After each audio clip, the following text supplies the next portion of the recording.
Salut, c'est Samuel, bienvenue sur cette chaîne.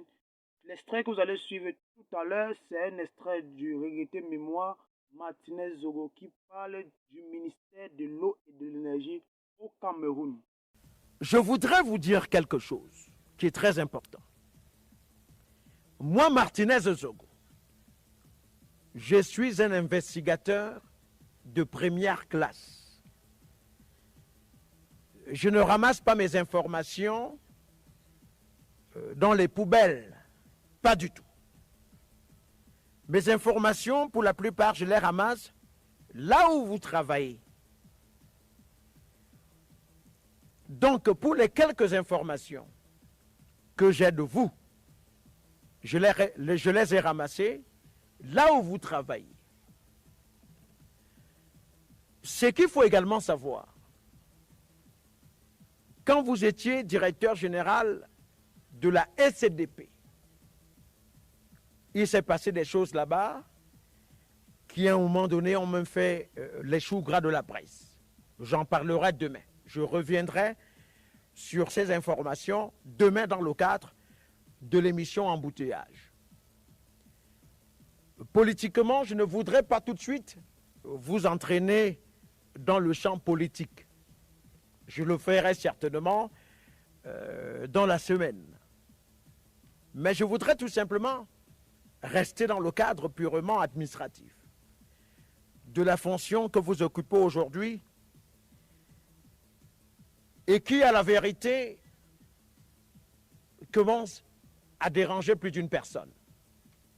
Alors, là où vous êtes là, nous savons très bien comment vous avez opéré pour être nommé ministre. Si ça avait été comme à l'époque, vous n'aurez jamais été nommé ministre. Parce qu'à l'époque, ça ne s'est passé pas comme aujourd'hui. Aujourd'hui, c'est la cooptation. C'est le monnayage. C'est le favoritisme aveugle. À l'époque, quand même, on demandait qu'une information sur votre moralité soit ouverte.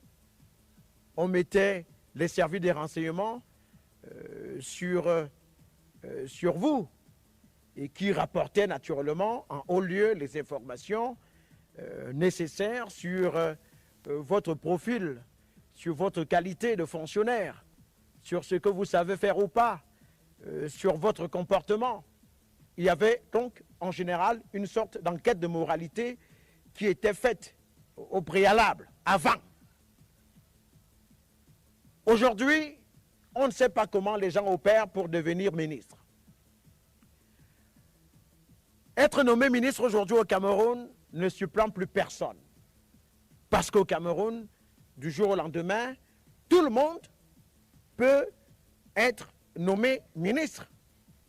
Parce que ça ne respecte plus une certaine logique. Ça ne respecte plus rien du tout. La nomination au poste ministériel. Et on sait également comment ça s'est passé pour que vous vous retrouvez à la tête de la SCDP. Vous n'avez pas été nommé directeur général à la SCDP parce que vous êtes un homme hyper intelligent, parce que vous êtes un homme doué, parce que vous êtes talentueux, ou alors parce que, je ne sais pas, vous l'avez mérité totalement. On sait très bien quelle est l'influence que l'actuel secrétaire général des services du Premier ministre a eu dans votre nomination de directeur général de la SCDP. J'entrerai dans les détails plus tard. Pour ne pas perdre le temps, entrons dans le vif du sujet. Depuis que vous êtes ministre de l'eau et de l'énergie, quels sont les actes que vous avez déjà posés qui resteront gravés dans la mémoire collective du personnel du ministère de l'eau et de l'énergie? Là où vous êtes là, est-ce que vous pouvez dire aux Camerounais le problème qu'il y a dans le barrage de Memvele qui fait qu'aujourd'hui, les populations du sud, du centre, soient approvisionnées en énergie électrique par le barrage hydroélectrique de Memvele. On s'attendait à ce que vous nous fassiez naturellement une présentation claire de la situation qui prévaut aujourd'hui au barrage hydroélectrique de Memvele. Pourquoi est-ce qu'il y a problème et dans combien de temps ce problème pourrait être résolu? Est-ce qu'entre-temps, vous avez effectué une descente sur le terrain pour vous enquérir de la situation? Et naturellement, d'informer l'opinion publique sur l'avancée des travaux. Est-ce qu'aujourd'hui, vous pourrez nous dire quelle est la situation qui prévaut au barrage hydroélectrique de Lompangar? Est-ce que vous pourrez nous faire une présentation plus ou moins rationnelle de la situation qui prévaut? Pourquoi est-ce que l'approvisionnement en énergie électrique des ménages tarde? Est-ce que vous pouvez nous parler plus ou moins du barrage hydroélectrique de Mekinde? Rien que ces trois barrages-là, qui aujourd'hui ne sont nullement opérationnels, qui relèvent quand même de votre ressort. Est-ce que vous pouvez dire aux Camerounais d'où viennent les problèmes qui font en sorte que ces barrages ne puissent être opérationnels aujourd'hui? Un bon ministre de l'eau et de l'énergie aurait dû sérieusement s'y intéresser à partir du moment où les coupures de courant se multiplient au quotidien dans les différentes villes du Cameroun. Dans le sud, à Ebolova principalement, vous le savez très bien, les populations là-bas y passent des semaines et des semaines sans énergie électrique. Je ne voudrais pas parler des populations de Sarmélima. Entre-temps, il y a les populations du sud qui parfois sont obligées de manifester leur mécontentement en allant dans la rue pour que elles se fassent entendre. Vous avez les populations de Yaoundé également qui se plaignent sérieusement. Toujours pour les mêmes problèmes. Un ministre compétent et qui sait ce qu'il a à faire, primo, aurait fait 2 ou 3 sorties pour éclairer la lanterne des populations sur les différentes questions de non-approvisionnement en énergie électrique des ménages, dire aux Camerounais ce qu'il y a comme problème et rassurer les Camerounais sur l'effectivité, l'opérationnalité de ces barrages dans les plus brefs délais. Où vous êtes là? La seule chose que vous avez su faire dès votre nomination et votre installation, c'est de faire la chasse à l'homme dans votre ministère. Ce qui n'arrange pas les choses, ce qui perturbe un peu la bonne marche administrative du ministère. Quand vous arrivez en réunion de coordination, pour parler de ma modeste personne, parler de Martinez, j'ai envie de rire. J'ai envie de rire.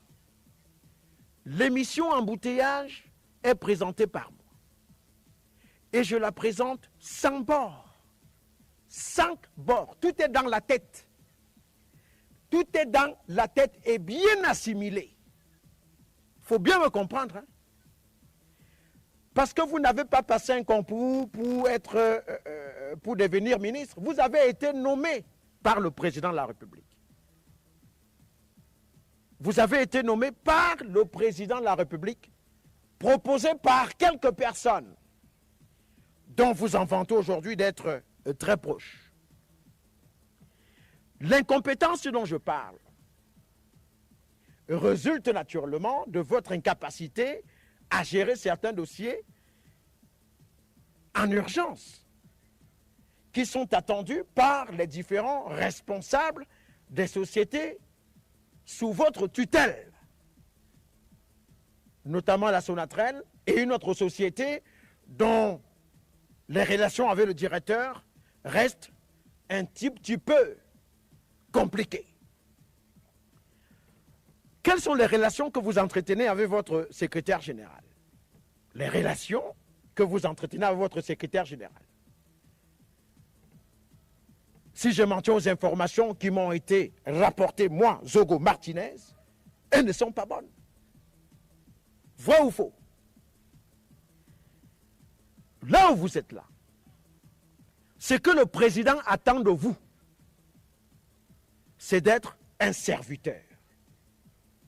Un serviteur. Activité politique, demain, notamment pour ce qui est de la section RDPC d'Akono. Demain. Donc, demain là, à 10 h, au cours de votre réunion de coordination, prenez la parole et commencez à parler de Zogo Martinez. C'est ça la vérité. Vos collaborateurs n'en ont pas besoin.